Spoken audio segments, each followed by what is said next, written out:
going on, friends? Harley-Davidson just released their new 2023 models, and pretty much as expected, really the only thing that changed was the color and the pricing. Now, if you can afford a new Harley-Davidson, that is awesome. But for most of us, we're really looking for something used. Now, maybe we don't want to get the newest bike out there, but a lot of you guys recognize the value in a used Harley-Davidson. You can buy these for a lot less, and we can actually make these compete with the power of the Twin Cam and still come in way under what the price of a new bike would be.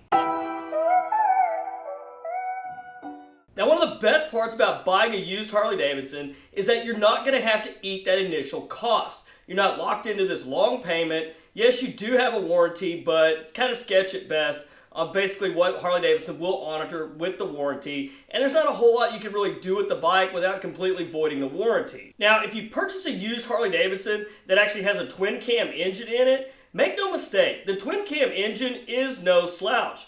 This bike can be put on par with a Milwaukee 8 engine in a lot of ways, and as I mentioned, you can still come in way under the cost of a brand new motorcycle. You're going to have a new engine that's got a lot done to it, brand new motor in that thing, plenty of power, and it's going to run with your buddy's Milwaukee 8s. Guys, please don't forget, if you enjoyed today's video, don't forget to hit that like button and consider subscribing to the channel if you haven't done so already. Now, if you go out and buy a used Harley-Davidson for $10, $11, $12, maybe even $15,000, that is still a huge gap from what the new ones are costing today. Some of these new Harleys, these things can run $30,000 if you go for the special models. Now, even between $15,000 and we're talking damn near $30,000, that leaves you with a lot of room to play to get this bike built up and hopped up into what you really want it to be. You just don't have to take what the factory gave you, wait for the warranty to go out, and then do what you want to the bike. Well, then again, you still got that big monthly payment you're going to have to deal with as well. Even better, if you're looking for a used bike, you may even get lucky and find one that's already been cammed, already got a big bore kit on it.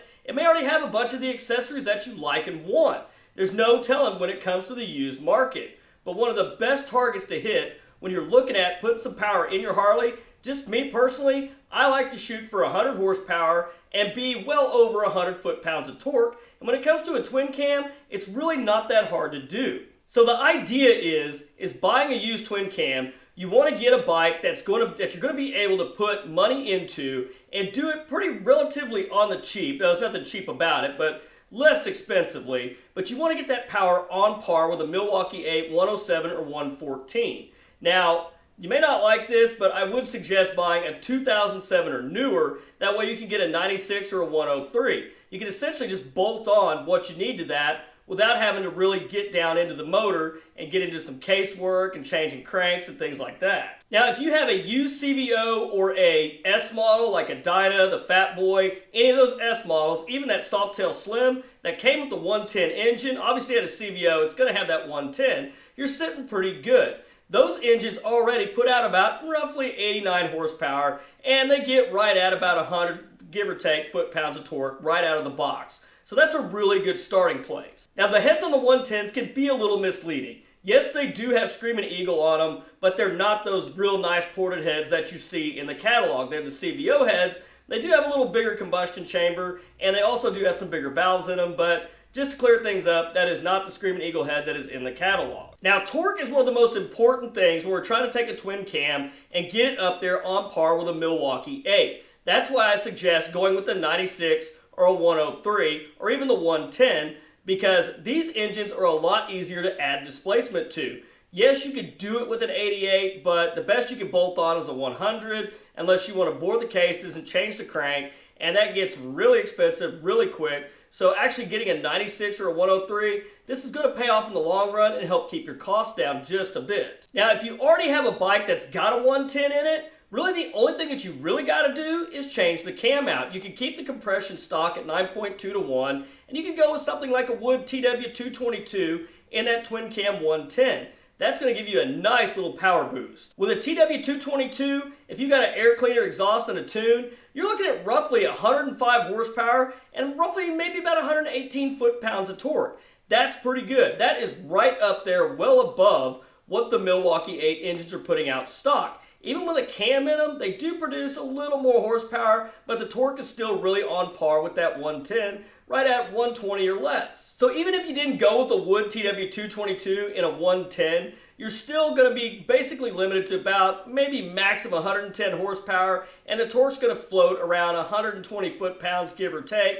That's with the stock heads and the stock compression ratio with just using a bolt-in cam. Now, bear in mind what I'm comparing this 110 to is the 114 engine and not the 107. The 107 is going to be a little bit more on par with the Screaming Eagle 110 motor with the cam in it. So those two engines are basically going to kind of about roughly the same power out. Now, bear in mind with a cammed 110, I'm really comparing this to a cammed 114 Milwaukee 8. Of course, the 107, that's going to be a little bit more on par with what the 110 does with a cam in it. And not just a stock 107, you're going to want to cam that 107 Milwaukee 8. But those two are going to run basically about the same numbers. Now, if you do already have a CVO or an S model that has the 110, you're probably not going to want to do any more displacement to it. Yeah, surely you could if you really want to put more money in it. But it's a lot easier to convert your 96 or 103 to a 110 because you're already down displacement there, and you want to get increased displacement because torque's the name of the game. And all the torque, that basically comes from all the displacement in the motors. Now, I really like the 110 displacement for a twin cam engine, especially if you're upgrading a 96 or a 103. To me, that's a really good, safe landing spot. That's going to run all day long, every day, make good, clean power, and not only that, it's going to be very reliable. Yes, it's going to have a little increase in heat, but that's nothing an oil cooler can't take care of. Now, S&S makes a very nice bolt-on kit for the 103 and the 96. Now, it's not going to break any records or anything, but at the same time, it's not going to break the bank, but it's going to deliver you excellent horsepower and also gobs of torque. And not to mention, it does this all with your stock cams. Now, for roughly $1,200, the kit comes with 10.5 to 1 compression pistons, so you're going to get a nice bump there. Now, what's going to hold it back is going to be if you don't put cams in it. Even with the stock cams, you're still going to make roughly about 100 horsepower and close to 120 foot-pounds of torque. Yeah, I know the horsepower is down a little bit, but you're still making good torque, and with a Harley, that's really what you're after. Now, if you really want to put a little bit more money into it and go up about another $1,000 or $1,500, you can go to Fuel Moto. They've got some excellent 110 drop-on kits that actually you can choose which wood cam you would like, because honestly, wood cam is what is going to get you the most power. Now, the Fuel Moto kit with the cams is going to run you about $1,800. Now, if you really want to take it to the next level, you can opt for their head porting service. Cost about another $1,000, but it is well worth it when it comes to the horsepower and torque. The torque in a 110 and a twin cam, once you do this conversion kit, it's just off the hook on what this thing is putting down. Now, once again, we're still getting about 118 horsepower, but with that head porting and a good wood cam in there, we're getting roughly about 135 foot-pounds of torque. This is right out of your 96 or 103 with the conversion kit with the 110 cylinders. You're going to have the 10.5 to 1 compression pistons, the ported heads, and also you do want to make sure that you get the right exhaust for it. Just make sure you get a good high-quality exhaust, good high flow air cleaner, and make sure you get a good tune on it. That right there is horsepower and torque that is pretty much right on par with a 114 Milwaukee 8 that's got like a Wood WM8 22XE in it, one of the baddest cams you could get out there. That power is right in line with that. Not to mention your 96 or 103 converted like that is going to be putting out roughly 10 foot-pounds more than what Harley-Davidson claims on their new Milwaukee 8 117 that they're putting in the ST bikes now. And the best part is, you don't have to spend $30,000 to get there. You go out and you get you a bike for anywhere from $10,000 to $15,000, nice, clean, good used twin cam. You could probably get all this done if you're paying somebody to do it for roughly about another $4,500 to $5,000, depending on what else you decide to do. But that's basically what it's going to cost if you pay somebody to do it. Now, if you do it yourself in your garage, that saves you even more money, and that puts an even bigger gap there between what you would cost buying a used bike, doing all this work too, versus going out and buying a new one.